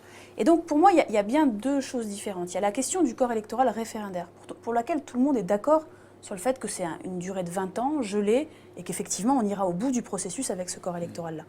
L'autre chose, c'est le corps électoral provincial. Et c'est là qu'effectivement, on a un souci, parce que des gens comme M. Beladji, mais il y en a d'autres, il fait travailler 60 personnes, 60 Calédoniens. Et aujourd'hui, il ne peut pas choisir les gens qui votent ses impôts. C'est-à-dire qu'aujourd'hui, il se retrouve dans une situation où il paye des impôts, il fait travailler des Calédoniens, il a des lois qui s'imposent à lui et il ne peut pas les choisir. Et ça, effectivement, je crois que ça, à un moment donné, on doit sortir de ça. Autant, effectivement, pour la question de l'autodétermination, ça a du sens et personne ne l'a contesté. Autant sur la question des élections provinciales, et d'ailleurs, c'est la Cour européenne des droits de l'homme qui l'a dit, c'est-à-dire que c'est vraiment une période transitoire et il faudra en sortir parce qu'on ne peut pas construire l'avenir de la Nouvelle-Calédonie avec 30 000 personnes qui constituent le tissu économique, sociétal, culturel, etc., qui sont exclus de ce corps électoral. Donc vraiment, je crois que ça fait partie des discussions qu'on doit avoir et je remercie Jean-Pierre Jailloux de dire que c'est bien une période transitoire et qu'il faudra en sortir parce que c'est sur ça qu'il faudra qu'on travaille. On peut poursuivre avec votre seconde question. C'est la deuxième question qui est sur la partie, le volet économique. Donc effectivement, on rentre dans une phase un peu figée, un peu anxiogène aussi pour les chefs d'entreprise, parce que si, toujours dans le cas, le non l'emporte, on est parti a priori pour encore 4 ans de période figée, on parle de gelée, de figée, on parle beaucoup de choses qui s'arrêtent, or le monde économique ne s'arrête pas. Et je voulais savoir, donc la question pour Mme Backès, comment on va gérer cette situation sur les probablement 4, 6, 5 ans à venir, quoi. Alors d'abord, on fait souvent des raccourcis avec cette histoire de 2020 et de 2022. C'est pas ça qui est prévu dans la loi. Ce qui est prévu dans la loi, c'est qu'un tiers des élus du Congrès peuvent demander un deuxième référendum à partir de 6 mois après le premier. Mais il n'y a pas de date limite. C'est-à-dire que s'ils veulent attendre 5 ans pour demander le deuxième référendum, ils peuvent attendre 5 ans pour demander le deuxième référendum. Donc c'est pas vraiment 2018, 2020, 2022. Ça, c'est la première chose.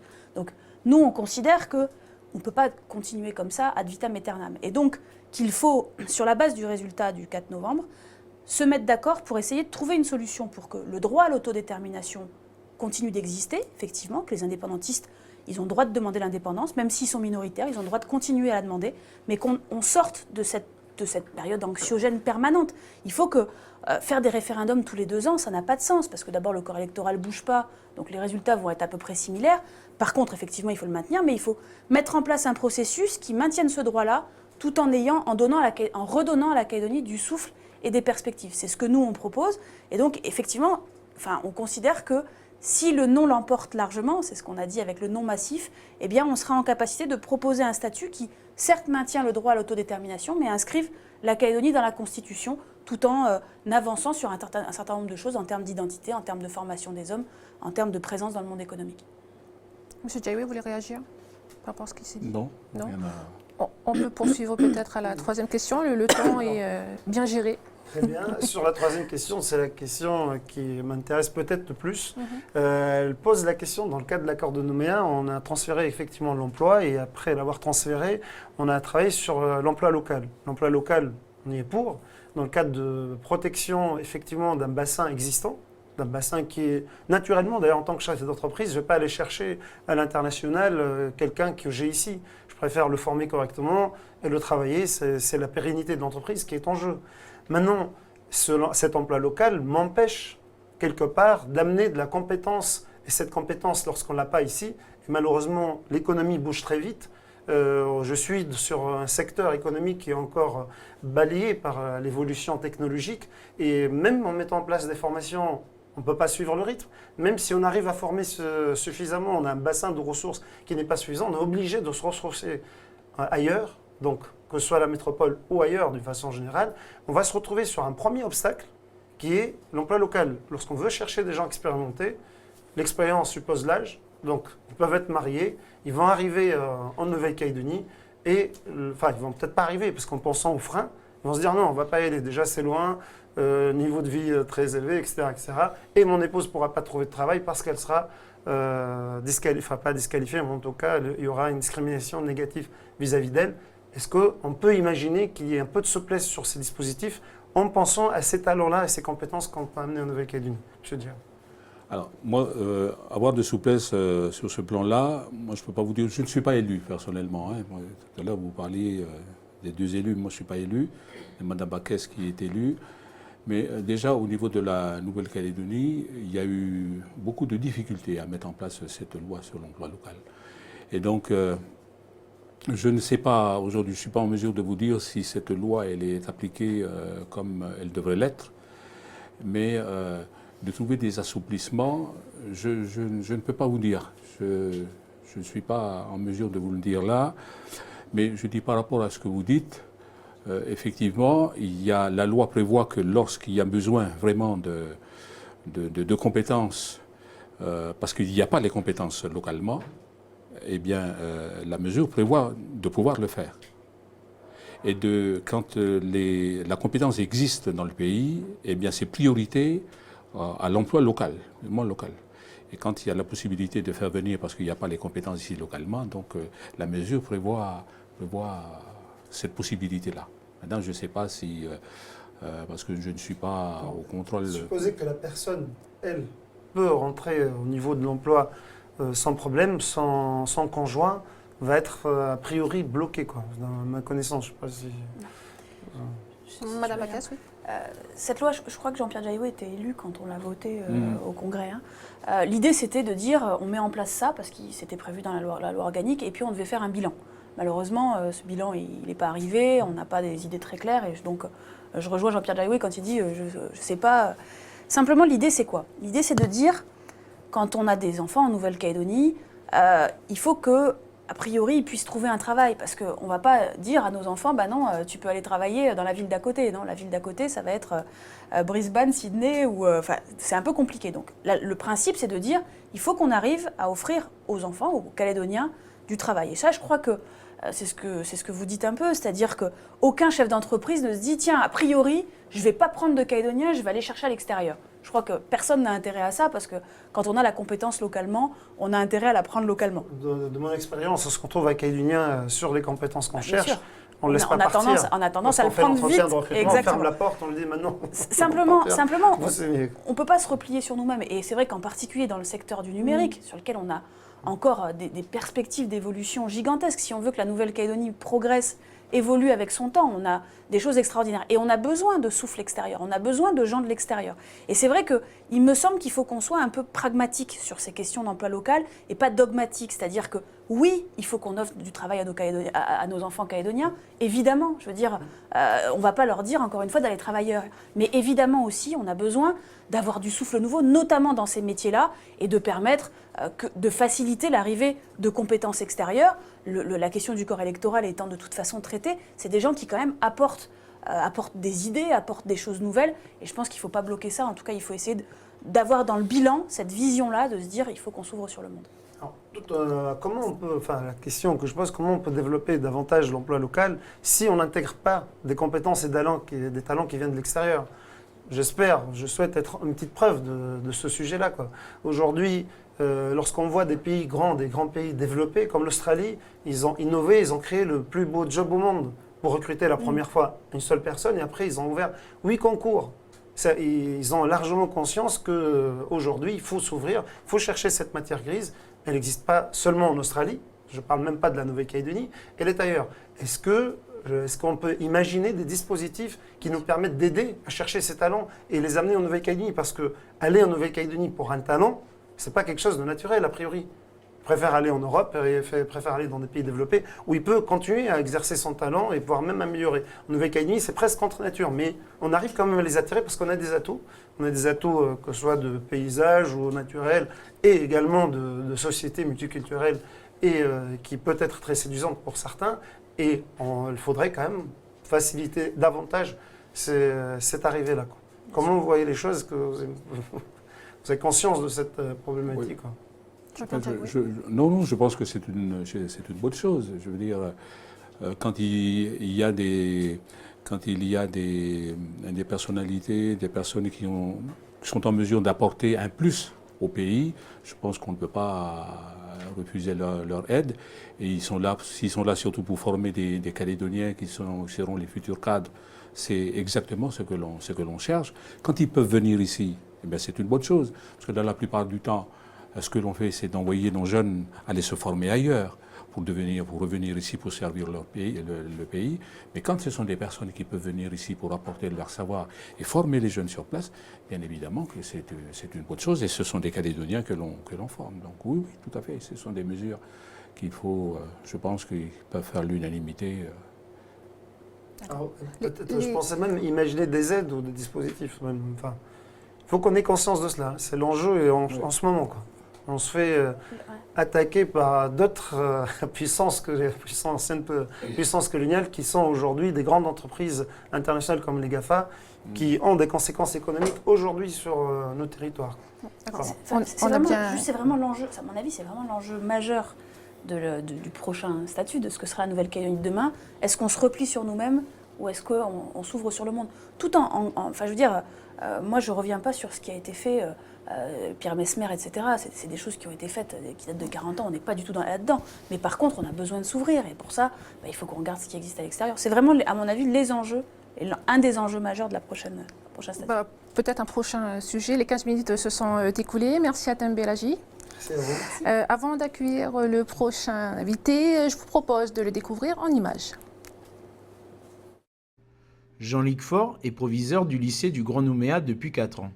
Il a fait toute sa carrière dans l'éducation nationale. Les 20 premières années comme prof de géographie, les 20 suivantes comme directeur. Il dirige aujourd'hui ce lycée de 1900 élèves, un établissement réputé pour sa forte diversité culturelle. On n'a aucun problème de cohabitation, aucun problème interethnique. On y trouve toutes les communautés et que tout ça vit en très très bonne intelligence. C'est le gros paradoxe de cet établissement, c'est qu'on a un environnement donc à l'extérieur du lycée qui est, lui, beaucoup plus problématique. On a des phénomènes de bande, des quartiers qui s'opposent les uns aux autres. À 65 ans, Jean-Luc Faure prendra sa retraite à la fin du mois. Bonsoir Jean-Luc Faure. Bonsoir. Vous avez donc 15 minutes pour poser vos questions. Et 65 ans. Et 65 ans. C'était faux, on avait dit 65 ans? Non, si, on avait dit 65 ans. Non, mais c'est pas grave, c'est un détail. Donc on vous entend parler le sujet, évoquer les phénomènes de bande à l'extérieur de votre lycée, donc ce qui amène votre première question. Oui, parce que moi je gère de la jeunesse, je gère une population calédonienne dont on a beaucoup parlé depuis tout à l'heure.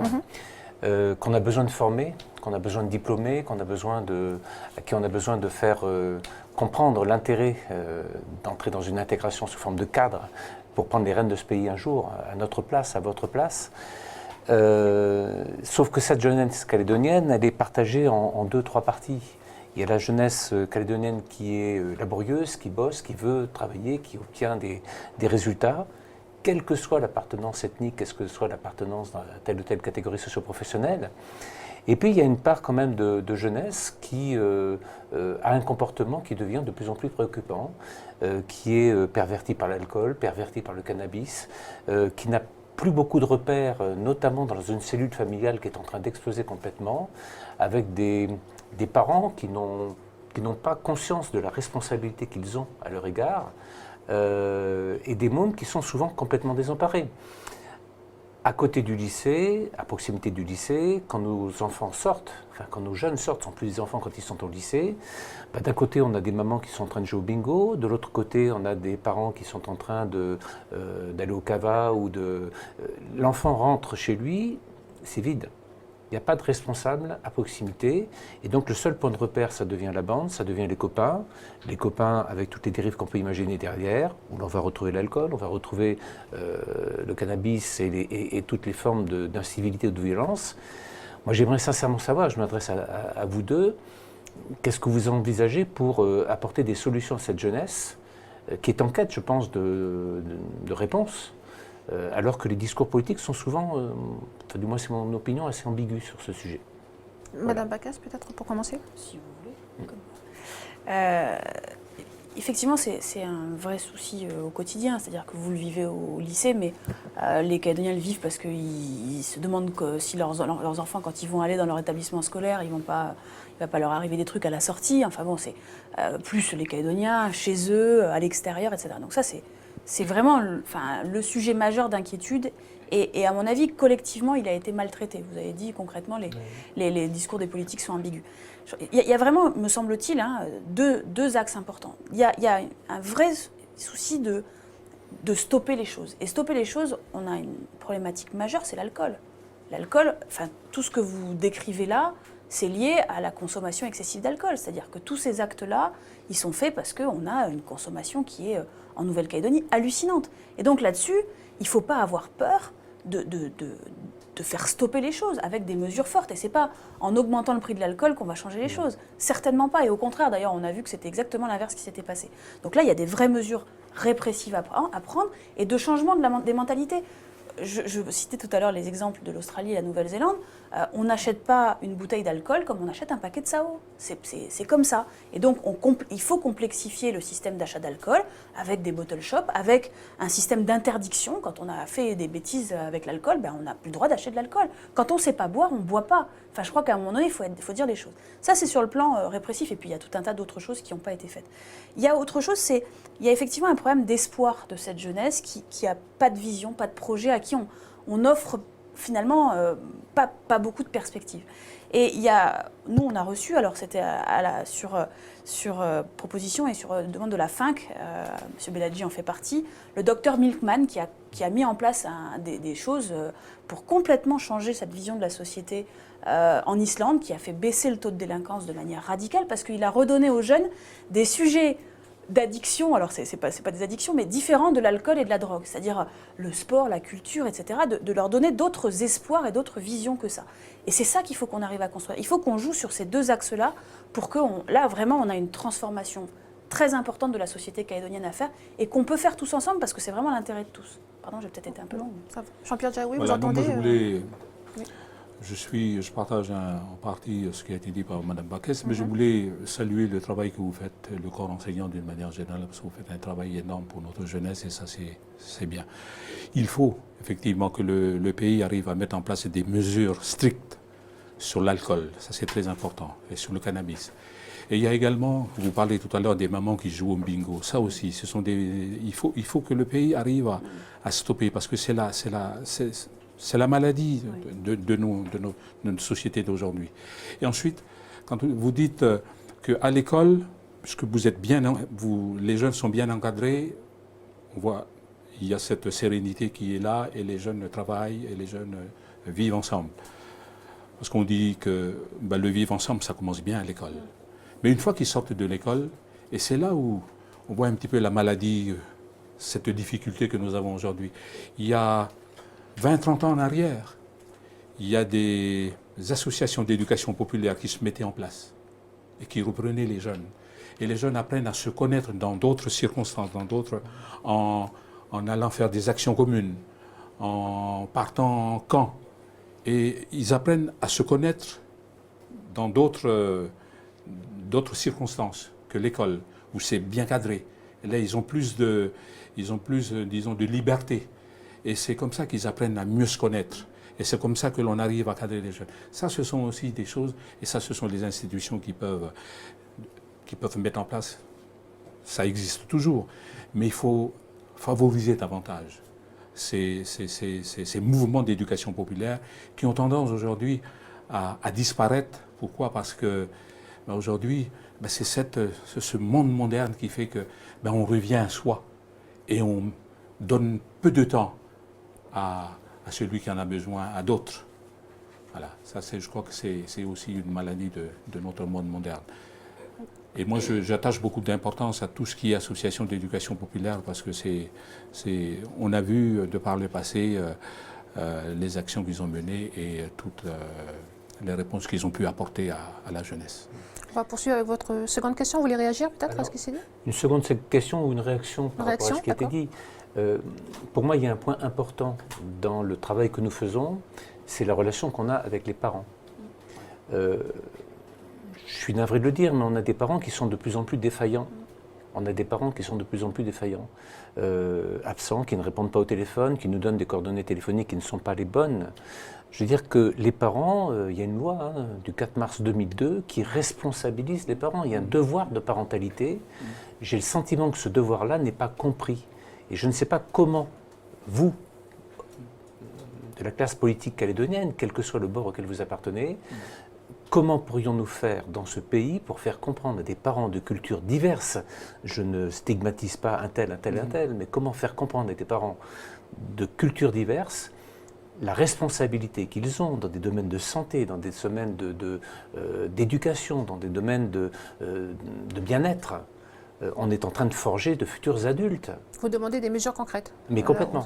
Qu'est-ce qu'on pourrait imaginer pour responsabiliser les parents dans leur devoir de parentalité à l'égard des enfants qu'ils nous confient? J'ai le sentiment qu'on nous confie des enfants en disant vous êtes le ministère de l'Éducation nationale, donc vous allez les prendre en charge. Débrouillez-vous avec. Et moi derrière, j'ai pas trop à m'en occuper. Il n'y a pas de politique de la famille en Nouvelle-Calédonie, ça peut être mis en place. Je veux dire, à la question la préoccupation que vous avez, je veux dire, dans le grand débat et les préconisations qui ont été faites, eh bien, cette problématique-là, elle est bien soulevée. Elle a été bien soulevée, le fait que les parents se déchargent de leurs responsabilités et qu'ils confient tout aux professeurs. Et il y a des solutions qui ont été apportées un petit peu. Je crois qu'il faut apporter des solutions un petit peu au cas par cas, en fonction des réalités, là où sont implantés les différents établissements. Parce qu'effectivement, il faut que les parents d'élèves puissent avoir une responsabilité, une participation plus active dans l'éducation Et il faut, moi je sais que dans certains établissements, ou par exemple en province Nord, où on a demandé à ce que le corps enseignant se déplace carrément dans les tribus pour aller à la rencontre des parents, parce que certains parents, quand on leur demande de venir dans l'établissement, ils ne viennent pas. Donc c'est aussi encore un travail, un effort que fait le corps enseignant, mais je veux dire, voilà, il faut trouver des mesures qui, au cas par cas. Mais que fait l'institution? On ne peut qu'apporter une aide et demander à ce que ce genre d'initiative puisse être proposée. Et encore une fois, l'association des parents d'élèves doit veiller à ce que les choses aillent dans le sens... Vous avez des mesures concrètes, Madame Bacchès? Vous savez ce qu'il en est des associations de parents d'élèves dans les établissements scolaires. Ce sont souvent les parents les plus impliqués, les plus mobilisés sur le suivi de la scolarité de leurs enfants qui constituent ces associations-là. Hélas, ce sont des groupuscules de parents, mais beaucoup de parents ne rejoignent pas ces associations, ne les fréquentent pas parce que pour beaucoup de parents, l'école a été un lieu d'échec. Ils n'imaginent pas que cette école que dans certains contextes, on appelle même l'école du blanc, ce qui, moi, me scandalise, parce que les élèves que j'accueille au lycée du Grand Nouméa sont issus de tout le territoire, sont issus de toutes les communautés. On a des catégories socioprofessionnelles défavorisées. J'ai 62% de ma population scolaire qui est issue de CSP défavorisés. On fait tout pour les porter vers le haut. Et on a le sentiment qu'on n'est pas soutenu, qu'on n'est pas franchement aidé par les APE, si, mais occasionnellement sur des actions bien précises. Mais moi, ce que je voudrais, c'est que les parents de ce pays se mobilisent pour la réussite de leurs enfants. Il reste 4 minutes, Madame Baquès, Oui. peut-être des mesures. Oui, juste, il y a à mon avis un problème d'éducation à la parentalité, en amont. C'est-à-dire qu'il y a des parents, ceux qui sont dans les APE, ce sont souvent les parents des enfants qui ne posent pas de difficultés, enfin, parce c'est ce que qu'ils je sont viens de présents, dire. voilà, c'est ça.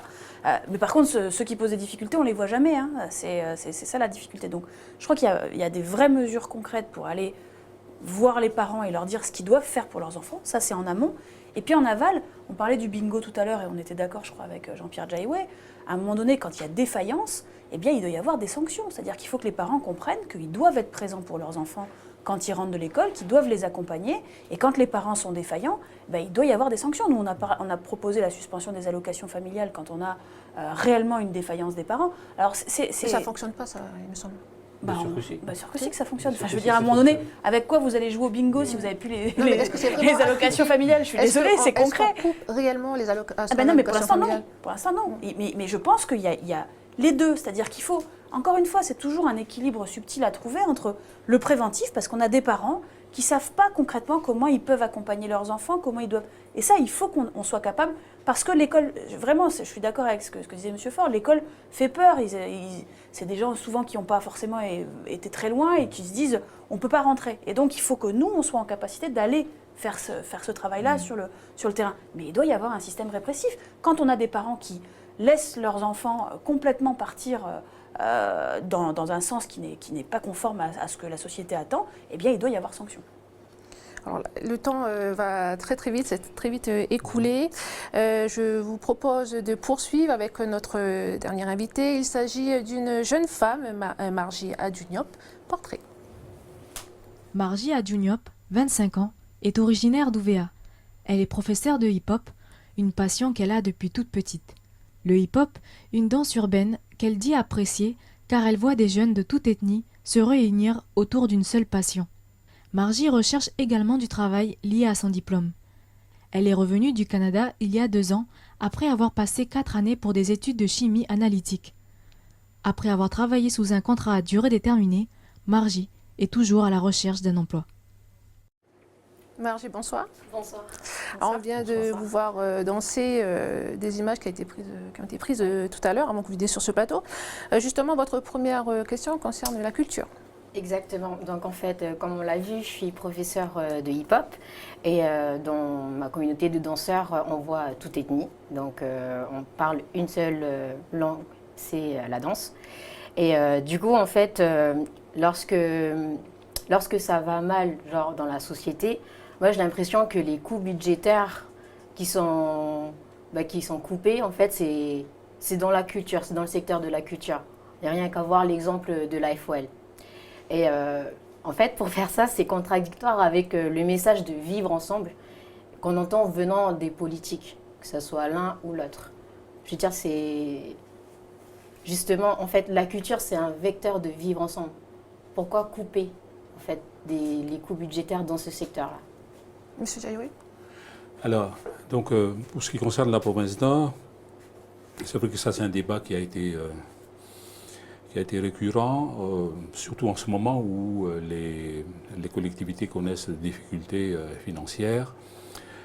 Ça reste en discussion parce que, je dis pour ce qui concerne la province Nord, je ne pourrais pas parler pour l'ensemble des collectivités, mais pour ce qui concerne la province Nord, il a fallu expliquer que dans un premier temps, on donne ce que l'on peut et au fur et à mesure que de l'année, eh bien, en fonction de ce que la collectivité perçoit, eh bien, on complète les dotations qui ont été accordées aux différentes associations culturelles ou bien sportives, etc. Mais surtout, dans ce domaine-là, c'est le domaine culturel.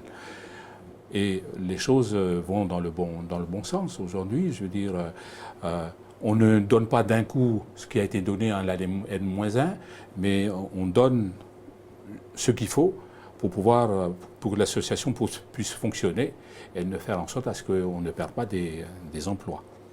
Voilà. Mais je veux dire, toute la difficulté est là et on explique aux personnes que, quand la collectivité a des difficultés financières que ne peut pas financer, on essaie de trouver d'autres moyens pour se trouver les... Mais vous parlez de l'association culturelle parce que vous êtes dans la culture, mais on le fait également dans les associations de parents d'élèves, dans les associations sportives, dans tous les secteurs. Quand il y a des difficultés financières que connaît une collectivité, tous les secteurs sont touchés. Madame Justement, Bacchès. en fait, pardon si je peux Oui. intervenir. Justement, comment on peut aider comment on peut aider le secteur culturel à ne plus avoir besoin des subventions. Ok, au départ, on a les subventions. Après, en fait, on est comme addict. Ouais, on va attendre une subvention de un tel et un tel. Mais concrètement, pourquoi ne pas nous donner les étapes à suivre pour justement ne plus avoir besoin de vos subventions et d'être entre guillemets chef, tu sais, genre gérer notre propre budget et de générer quelque chose pour, tu sais, un truc comme ça. Madame Bacchès, allez-y. Mais il y a allez, Madame Bacchès, allez-y. Allez-y. Temps de parole. D'abord, effectivement, c'est dommage, et on l'a dit au moment des votes des budgets, c'est vrai que la culture, on considère toujours que c'est optionnel, alors que c'est dommage. Enfin, c'est pas ce que je crois, c'est-à-dire que je crois qu'effectivement, c'est là que quand la situation va mal, quand il y a des problèmes d'emploi, etc., qu'on peut avoir au contraire des gens qui à la fois trouvent des occupations, se retrouvent ensemble, et que ça évite justement un certain nombre de dérives. Donc je pense qu'il faut qu'on arrive absolument à préserver le secteur culturel le plus possible. Maintenant, vous dites comment on fait pour finalement plus avoir besoin des subventions. Le secteur culturel, la réalité, c'est qu'il ne peut pas vivre sans subvention. Je veux dire, ça voudrait dire que les gens vont payer à chaque fois qu'ils vont venir voir un spectacle, dans des animations ou dans des choses comme ça. Ça ne peut pas marcher. Donc, dans tous les pays du monde, la culture, elle est subventionnée, et c'est normal, et c'est bien qu'elle le soit. Simplement, ce qui manque peut-être, pour vous, c'est de la visibilité. C'est-à-dire, c'est pas chaque année se dire est-ce que je vais avoir ma subvention, pas ma subvention. C'est qu'on puisse vous dire, voilà, vous avez un projet, on vous donne tant par an sur 3 ans, 5 ans, et au moins ça vous permet d'avoir de la visibilité et de construire des vrais projets. Je pense que c'est sans doute ça qui manque, c'est des conventions pluriannuelles qui vous permettent de savoir ce que vous pouvez faire. Je pense que c'est ça qu'il faudrait qu'on fasse, parce que d'une part ça permettrait aux collectivités d'avoir de la visibilité, et vous de savoir ce que vous pouvez faire sur cette année, mais pas que sur cette année, aussi sur l'année prochaine et sur l'année d'après. Et puis je crois qu'effectivement il faut qu'on arrive à peut-être figer des enveloppes culturelles et pas aller taper là tout de suite, parce que on voit bien, et ça a été évoqué dans la première partie du débat, il y a d'autres endroits où on peut faire des économies, parce qu'il y a des choses qui sont pas suffisamment bien organisées dans l'administration calédonienne, et c'est vrai que la culture, c'est un peu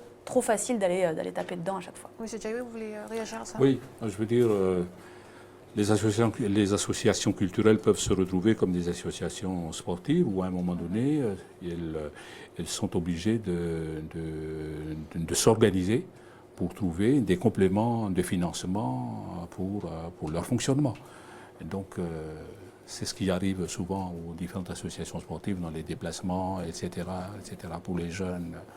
Donc, c'est vrai ce que dit Mme Bacchès, il faut prévoir un projet pluriannuel qui permet à la collectivité d'avoir une certaine vision et d'apporter les financements nécessaires. Et ça vous permet à vous de voir à travers d'autres moyens, les sponsors, etc., des journées, des mécénats, pour pouvoir trouver les financements complémentaires à votre niveau.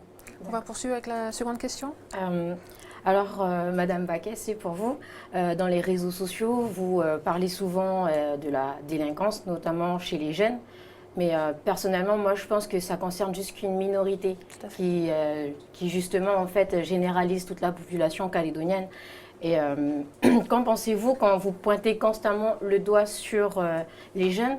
Vous instaurez un climat de méfiance entre l'ancienne et la nouvelle génération? Non, alors effectivement, la délinquance, c'est un vrai sujet. C'est-à-dire que ça pollue la vie des Calédoniens au quotidien. Et je suis complètement d'accord avec vous, c'est une minorité. On a dit 400 à un moment donné, 400 jeunes, j'en sais rien, en tout cas quelques centaines qui posent problème, et tous les autres qui ne posent pas de problème.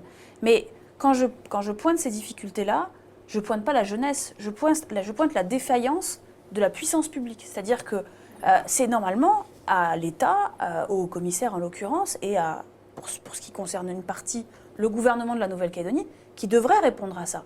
Mais ce n'est pas toute la jeunesse qui pose un problème. Et au contraire, sauf qu'effectivement, le fait que la puissance publique ne règle pas ce problème-là fait que tout le monde est stigmatisé et qu'effectivement, ça génère une peur de la jeunesse, une peur de certaines ethnies. L'insertion des jeunes, ce n'est pas que la police et la sécurité. Non, bien sûr que non, justement. Et c'est ce qu'on disait en termes de formation. C'est-à-dire qu'il y a des jeunes qui réussissent, il faut les valoriser. À chaque fois qu'on peut les valoriser, on les valorise. Et je pense qu'il faut qu'on arrive à régler le problème de la délinquance parce que ça aide personne. C'est-à-dire que le fait que l'État et que la puissance publique, globalement, laisse pourrir cette situation-là, fait que la problématique empire, il y a un regard qui est un regard de défiance entre les uns et les autres, générationnel, ethnique, etc. C'est exactement l'inverse de ce qu'il faut faire. Donc oui, il y a des jeunes qui réussissent et oui, il faut les valoriser dans tous les secteurs.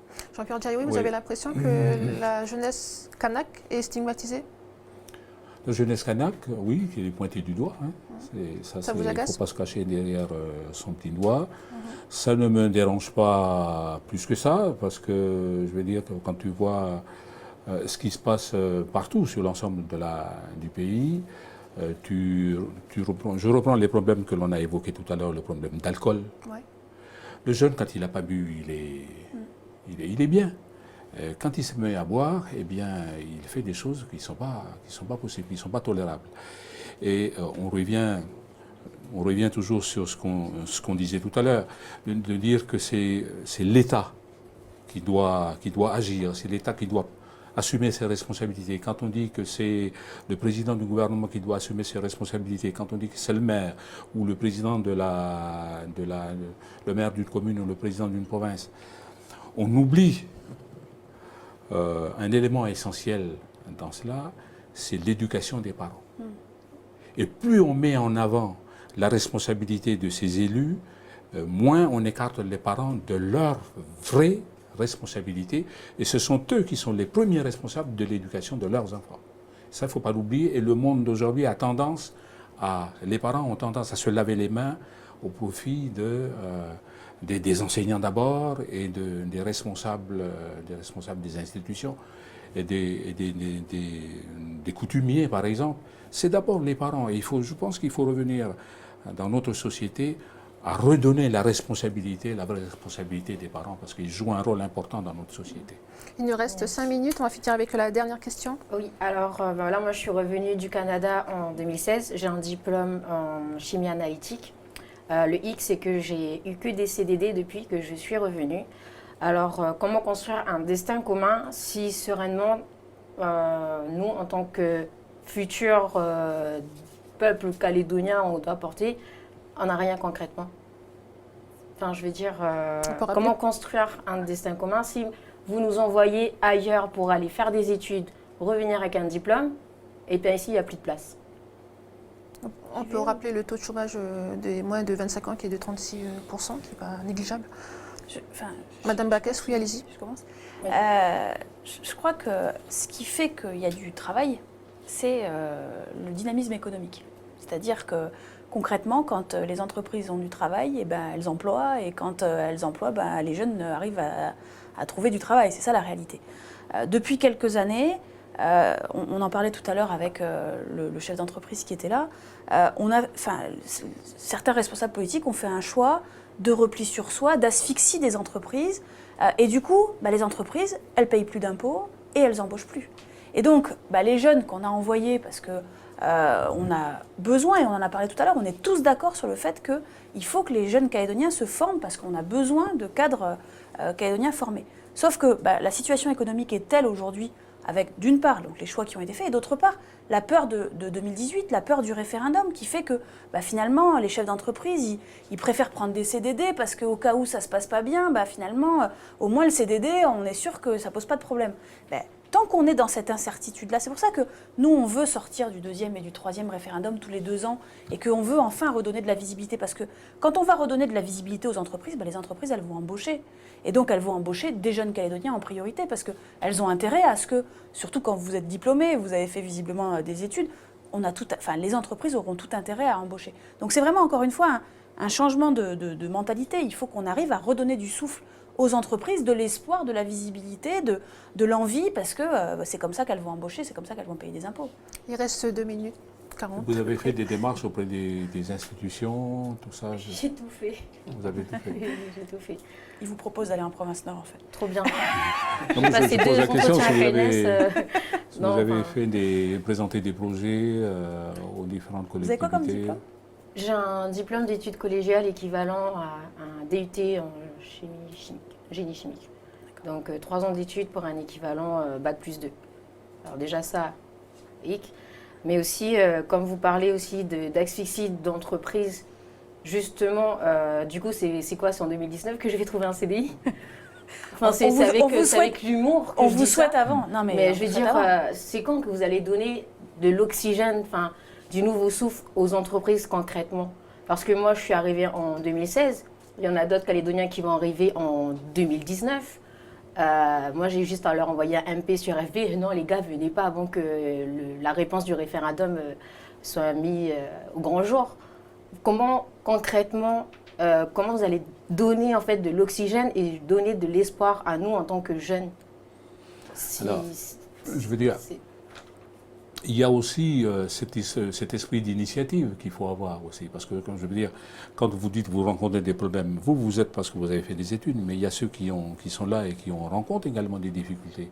La situation est difficile aujourd'hui. C'est aussi l'entreprise, l'initiative qu'il faut essayer d'avoir. Si vous n'arrivez pas à trouver des réponses auprès de la puissance publique, il faut aussi s'engager dans une initiative. D'auto-entrepreneuriat. Voilà, l'entrepreneuriat. C'est ce que j'étais en train de penser aussi. Parce que c'est vrai que ceux qui vont dans les études, ils reviennent. Il y en a qui n'ont pas forcément de... Mais ce n'est pas parce qu'ils reviennent et qu'ils n'ont pas trouvé de place, n'ont pas trouvé d'emploi, qu'on va dire qu'on va arrêter les études, parce qu'on dit ce n'est pas la peine de poursuivre les études, vous revenez, il n'y a pas... On ne peut pas dire ça. Les jeunes, ils continuent. Et c'est pour ça que les collectivités, quand ils envoient des hommes en formation, des jeunes en formation, on identifie des filières qui sont porteuses pour pouvoir dire allez dans ces études, parce qu'au retour, vous êtes quasiment sûr d'avoir... Parce que bon, vous êtes dans une... Il reste 20 secondes, Madame Backès, si vous pouvez... Oui, juste un mot. Le référendum, il est dans 3 mois et demi, il n'est pas dans très très longtemps. Oui. Et je crois que si la réponse est claire, et si effectivement il n'y a pas d'ambiguïté, et qu'on n'est pas sur du 52-48, etc., et que du coup on continue à se poser des questions, si la réponse est claire, ça va redonner du souffle, ça va redonner de l'espoir, on pourra construire un projet de société sur des bases claires. Les 15 minutes sont écoulées. Le temps de parole, au niveau du temps de parole, c'est assez équilibré. Monsieur Diaoué, vous avez 1 minute en plus que Madame Backès. Ah oui. Voilà, vous avez parlé un peu plus. C'est également la fin de cette émission. Merci Margie pour toutes ces questions. Merci à Jean-Luc Faure, et à Atem Belaji. Merci Madame Backès. Merci Monsieur Diaoué d'avoir accepté notre invitation. Voilà, merci à vous de nous avoir suivis. Excellente soirée.